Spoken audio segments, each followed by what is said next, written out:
Sí, bueno, primero mantener los aspectos positivos que se han venido desarrollando durante el año 2013, como mantener el crecimiento económico y un índice de desempleo que en diciembre del año que pasó tocó el 5,6%, que es cercano al pleno empleo.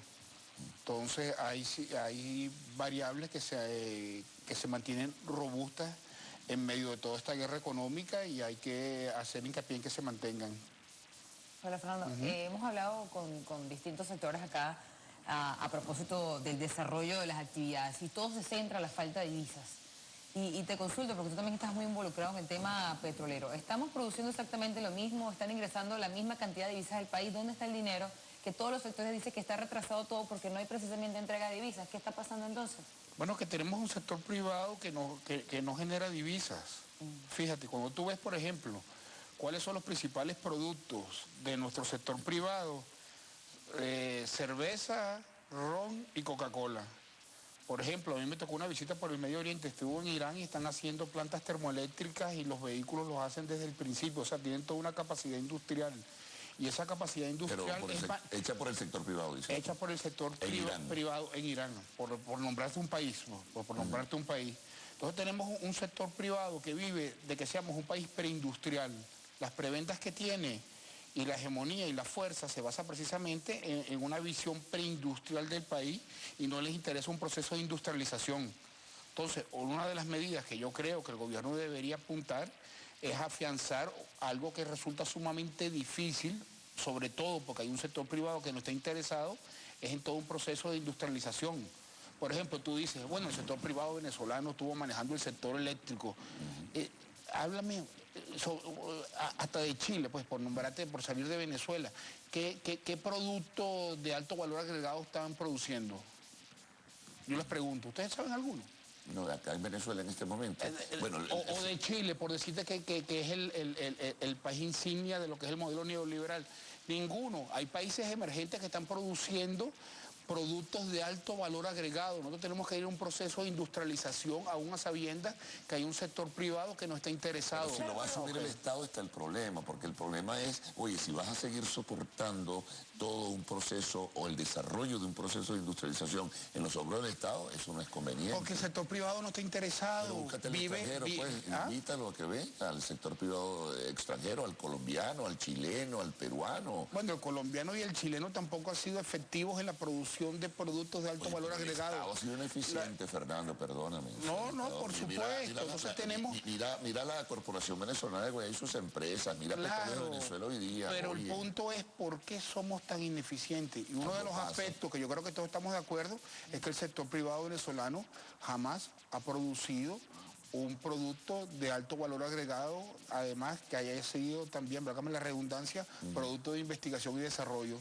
Entonces tenemos... Bueno, darle la oportunidad. ¿Cómo que darle la oportunidad? Ellos están pidiendo oportunidad. No, dicen ellos tienen toda una serie de capital. La actividad productiva ha sido lastimada, ha sido castigada por las medidas económicas del gobierno. Eso es lo que ellos dicen. Bueno, pero es un sector industrial de ensamblaje de la época de sustitución de importaciones que ni siquiera se basó en la producción en base a nuestras materias primas. Entonces, uno de los problemas básicos para el desarrollo en Venezuela es que hay un sector privado que, a diferencia de otros países, no está ligado a las políticas del Estado en función de la industrialización. Entonces, hacia donde va a apuntar, en mi opinión, el presidente Maduro es cómo lidiar con ese problema tan difícil, porque la inflación está muy asociada a la falta de producción industrial. Y cuando hablo de producción industrial, no se trata de champú, se trata de productos de alto valor agregado que permitan... extranjero, pero Fernando, que participe. Te vuelvo a consultar porque no me quedaba claro. Te preguntaba a propósito del tema de las divisas, porque me dices, el sector privado no produce divisas. Muy bien, pero ¿dónde están las que vienen provenientes del petróleo? Es decir, ¿por qué se continúan dando estos retrasos en la entrega en distintos sectores? Medicina, alimentos, calzado, papel, el tema de los periódicos. Es decir, ¿por qué se están generando esos retrasos? ¿No se otorgan las divisas porque viene una devaluación y por eso no se han hecho las entregas necesarias? Porque hay un país que está básicamente paralizado en muchos sectores por eso. Más allá de que el sector privado no esté entregando las divisas, ¿dónde están las divisas provenientes del petróleo? Bueno, claro, pero lo primero que hay que entender es que hay un problema estructural donde la conformación de la economía venezolana hace que tengamos un sector privado que necesita de las divisas que se producen a través del petróleo, o sea, es dependiente completamente de la renta petrolera. En vez de añadir al Producto Interno Bruto de manera independiente riqueza, lo que hace es depender de las divisas. Entonces la decisión del gobierno nacional es no darle las divisas. No.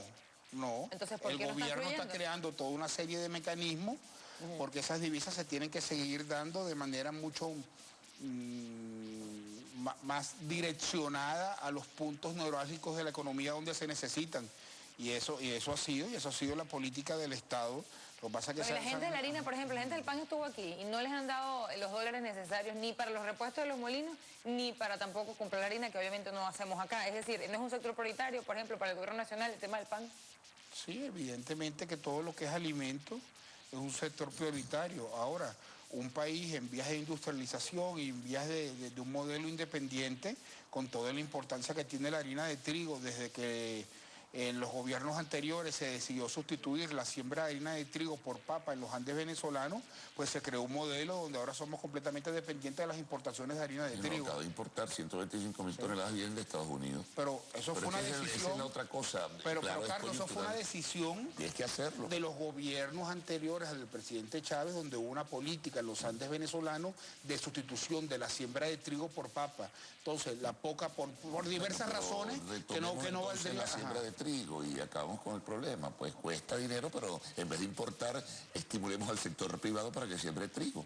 Claro. Es una buena medida, ¿no? No, evidentemente que hay que impulsar. No sé si el clima venezolano lo da. Impulsar el agro. Da para eso.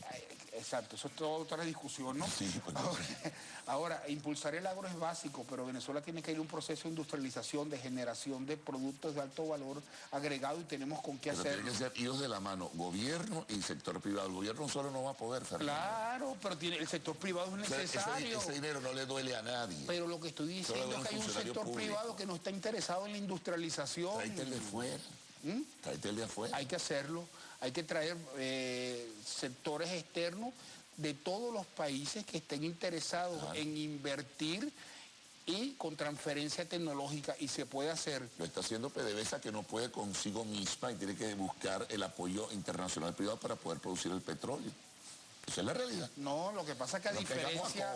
No, fíjate, fíjate. Pero no vamos a ir para otro tema. A diferencia de Pemex en México, cuyas reservas se redujeron de más de 50.000 millones de barriles a 14.000 millones de barriles, y por lo tanto, entre otras razones, para no entrar a detalle, tuvo que ir, aprobó un proceso de apertura en el área energética buscando capitales para exploración en aguas profundas.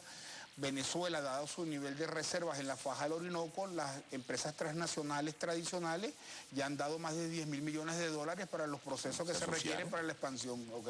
Claro, bueno. Han puesto los capitales, pues. Bueno, eso puede pasar también con el resto de la economía. Pero bueno, y tienes inversión extranjera de unos niveles gigantescos, más de 10.000 millones de dólares este año para los procesos de expansión de la producción petrolera.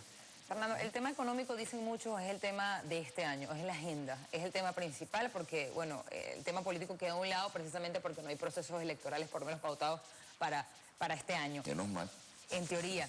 Te consulto, ¿qué crees debería anunciarse? ¿A dónde debería ir dirigido la economía venezolana? Muchos hablan de una devaluación, de la necesidad de reestructurar y de sincerar la tasa de cambio. ¿Crees que esa es una de las posibilidades, una de las medidas que deberían tomarse? Mira, yo creo que toda medida tiene su tiempo y el presidente Maduro, dada la información que maneja, sabrá cuándo adoptarlas. Ahora, yo creo que un ajuste en el precio de la gasolina es importante, porque eso genera un hueco en el área fiscal que pudiera utilizarse para inversión social. ¿Tú has trabajado eso dentro del gobierno? ¿Tú que estás vinculado al gobierno? Estimular, mire, tomen la decisión del precio de la gasolina de una vez. No, el gobierno ha hecho una decisión política que no es fácil, Fernando, pero tienen que hacerlo. Por eso el gobierno tiene sus estudios y sabrá cuál es el momento, sobre todo el presidente Maduro, en caso de tomarse esa medida, cuándo deberá tomarse.